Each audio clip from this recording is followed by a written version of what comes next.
Mad Max Fury Road spent 14 years in development hell and nearly destroyed the relationship between its two stars, from producers secretly shipping vehicles to Africa against studio orders, to a wife editing 480 hours of footage, from Heath Ledger's tragic death derailing production, to rain turning the desert green. This action masterpiece survived catastrophes that should have killed it. Here are 15 unknown facts about Mad Max Fury Road. Fact 1.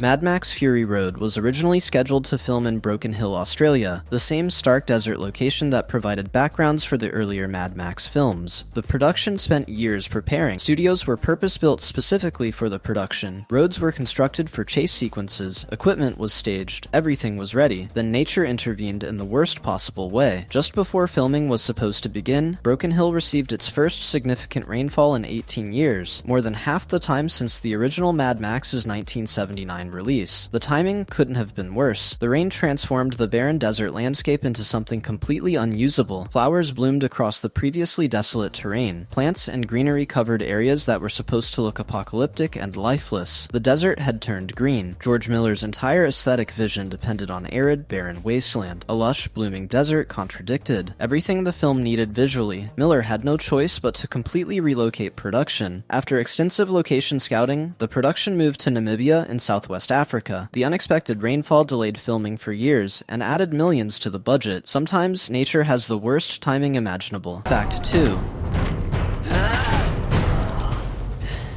Charlize Theron's character Furiosa has an amputated left arm replaced with a mechanical prosthetic. To achieve this effect, Theron wore a large green cast on her arm throughout filming. Visual effects artists would remove the green cast in post-production and replace it with CGI prosthetics. The green cast was rigid and substantial, essentially a hard prop attached to her arm for every scene. During one physical sequence, Theron accidentally elbowed Tom Hardy directly in the face with the green cast. The impact was severe. Hardy's nose broke from the blow. The injury required medical attention and caused production delays while Hardy recovered. The green prosthetic arm proved dangerous in close-quarters fight choreography because it was a solid object rather than flesh. Theron felt terrible about the accident despite their ongoing feud. Hardy downplayed the injury publicly, but crew members confirmed his nose was genuinely broken. The incident added another layer of tension to an already volatile production. Some have questioned whether casting an able-bodied actor to play a disabled role was appropriate, noting disabled actors rarely get cast in able-bodied roles. The ethical debate continues, but the green prosthetic arm definitely caused real physical damage to Hardy's face. Fact 3.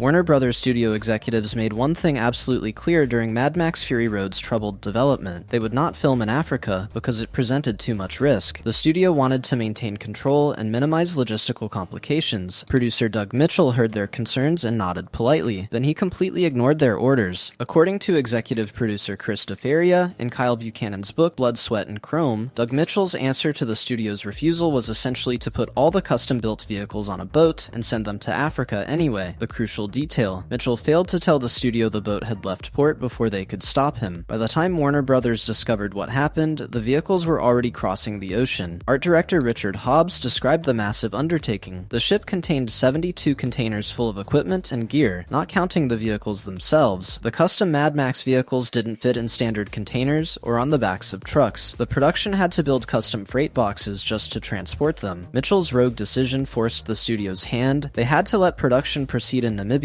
because bringing everything back would have been even more expensive. It was a calculated gamble that paid off spectacularly. Fact 4. George Miller initially tried making a fourth Mad Max film in 2002, with Mel Gibson reprising his iconic role. After the September 11th attacks, the American dollar collapsed against the Australian dollar and the budget ballooned uncontrollably. The project fell apart. Gibson's subsequent personal problems, including a DUI arrest and racist rants that went public, made him a Hollywood pariah no studio wanted. Gibson's age was also a factor. Miller wanted a contemporary Max, not an older version. When Miller revived the project years later, he needed a new Max Rocketeer Kotansky. Australian actor Heath Ledger was the frontrunner to land the role. Ledger had proven himself in everything from romantic comedies to intense dramatic roles. His performance as the Joker in The Dark Knight demonstrated he could handle physically demanding, psychologically complex characters. Miller was seriously considering Ledger for Max. Then Heath Ledger died by overdose in January 2008 when The Dark Knight was finishing post-production. Ledger's untimely death at age 28 forced Miller to pursue other options. The finalists eventually became Tom Hardy, Armie Hammer, and Jeremy Renner. Hardy ultimately won the role, but Ledger's death significantly delayed production and changed the film's trajectory entirely. Fact 5.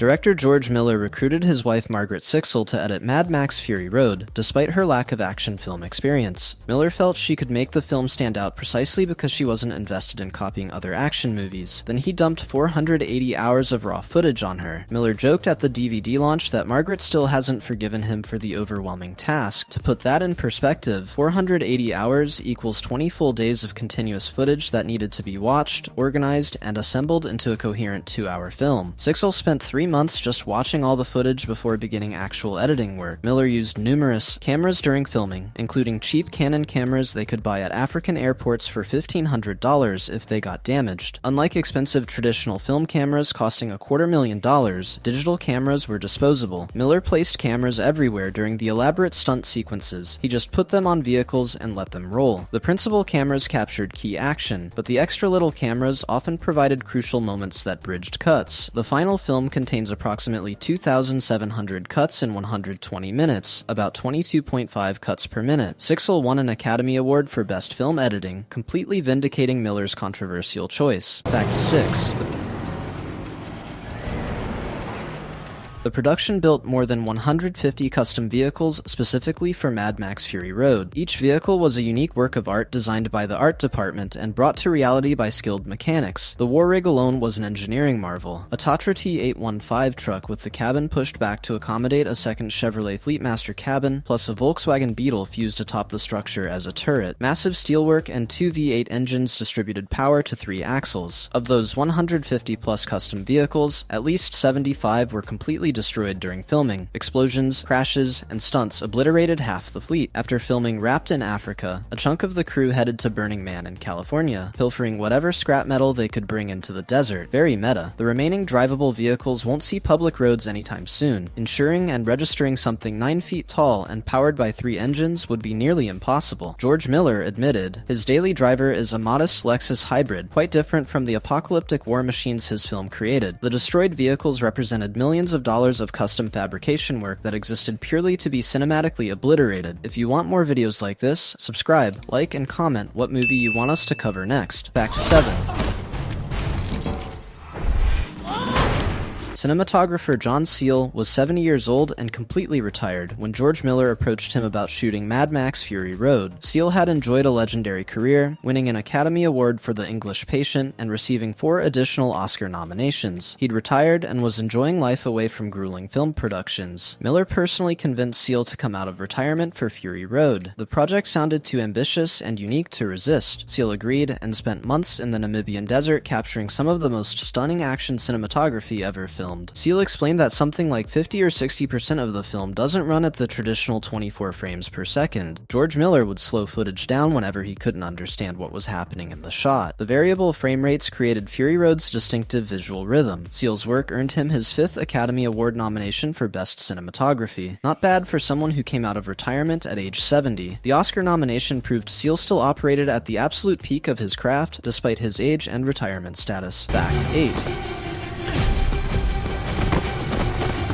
One persistent rumor about Mad Max Fury Road was that George Miller took cast and crew into the desert without even bringing a script. Charlize Theron later clarified this wasn't quite accurate. There was a script, just not a conventional one. Miller tapped artist Brendan McCarthy to create more than 3,500 storyboard drawings that conveyed every aspect of the film except timing. Instead of scene numbers and traditional screenplay format, actors received detailed, illustrated panels showing exactly what would happen. The cast was completely perplexed, being issued drawings instead of a conventional script with dialogue and action descriptions. Tom Hardy struggled immensely with the unconventional approach during filming. He became hostile on set because he couldn't understand what Miller was trying to achieve in the sand. Hardy later apologized to Miller after seeing the finished film, admitting there was no way George could have explained what he envisioned when they were out there in the desert. Hardy acknowledged he knew Miller was brilliant, but didn't quite know how brilliant until seeing the completed masterpiece. For his integral creative role creating the visual blueprint for the entire film, Brendan McCarthy received co-writing credit alongside Miller. Fact 9.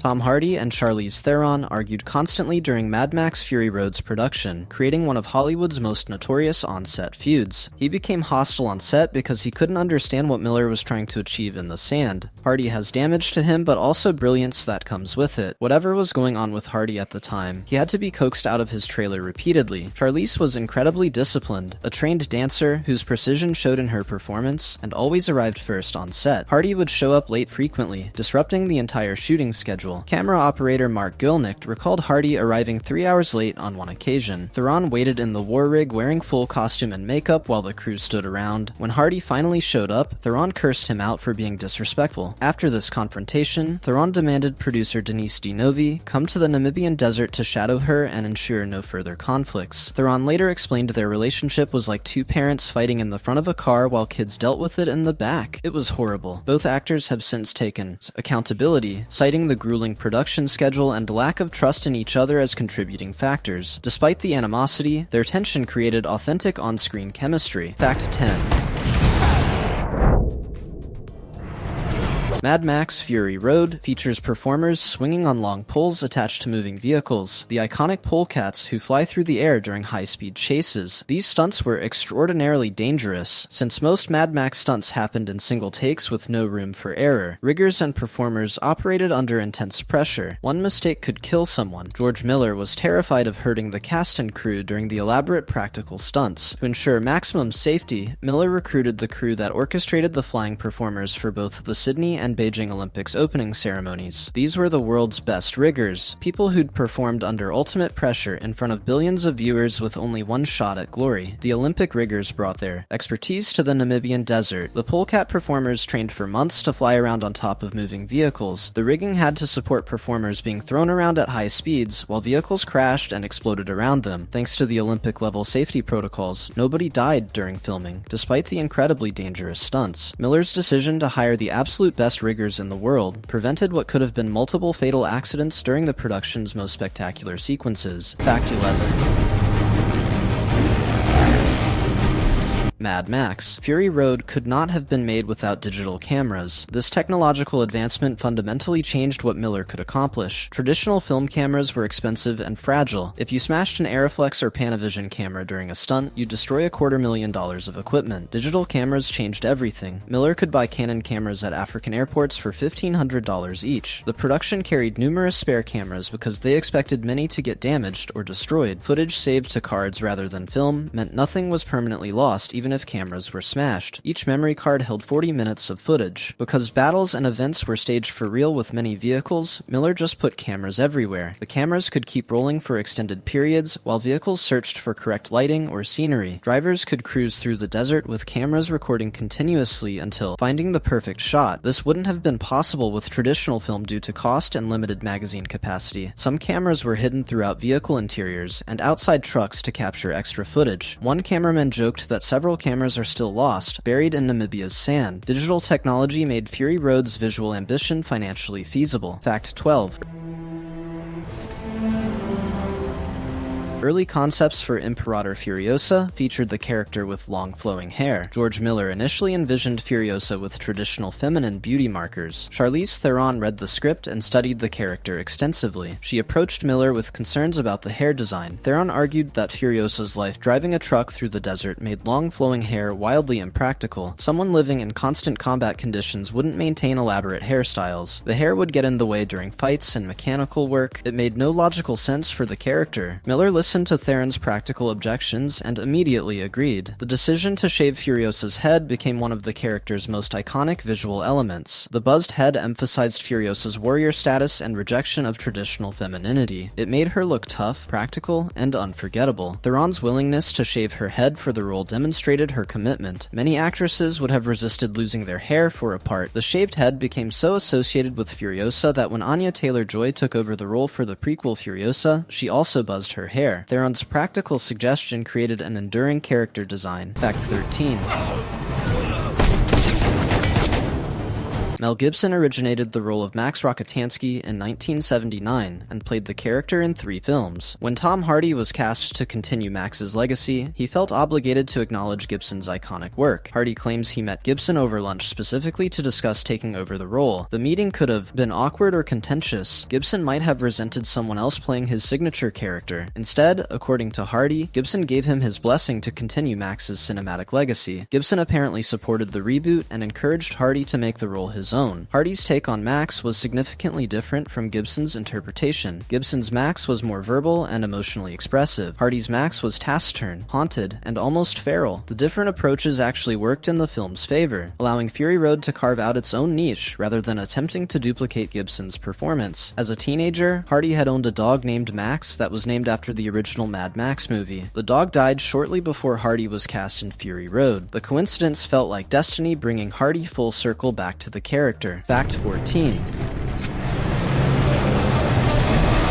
Before Tom Hardy was cast, numerous major Hollywood actors competed for the role of Max Rokitansky. The finalists were Hardy, Armie Hammer, and Jeremy Renner. Michael Fassbender, Joel Kinnaman, Eric Bana, and even Eminem were considered at various stages. Eminem didn't wish to leave the United States, which eliminated him from contention. Jeremy Renner wanted the part desperately. During a 2009 interview with the Modesto Bee, Renner publicly declared he was fighting to do the new Mad Max film with George Miller. Most stars of Renner's caliber at that time, he'd been nominated for Academy Awards for The Hurt Locker, would be too proud to actively campaign for roles. Renner didn't care about pride. He met with Miller multiple times and even agreed to do screen tests, which major actors typically refuse to do. Renner's willingness to test demonstrated how badly he wanted to inhabit Max. Despite his efforts and genuine enthusiasm, Renner didn't get the role. Tom Hardy's audition won Miller over. Renner has never publicly discussed his disappointment, but he spent months actively pursuing a role that ultimately went to someone else. Sometimes even passionate campaigning isn't enough. Fact 15.